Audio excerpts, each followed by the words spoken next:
ፈታኝ ጊዜያትን አሳልፈናል።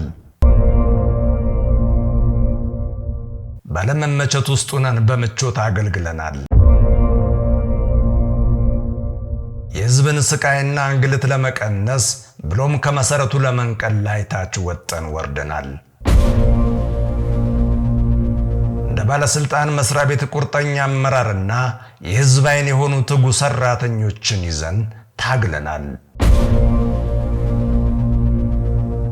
በ12ቱም ቅርንጫፍ ጽፈት ቤቶቻችን ይህ ነው የማይባል በጠንካራ መንፈስና ጽኑ ትግል ብዙ ለውጥ አስመዝግበናል።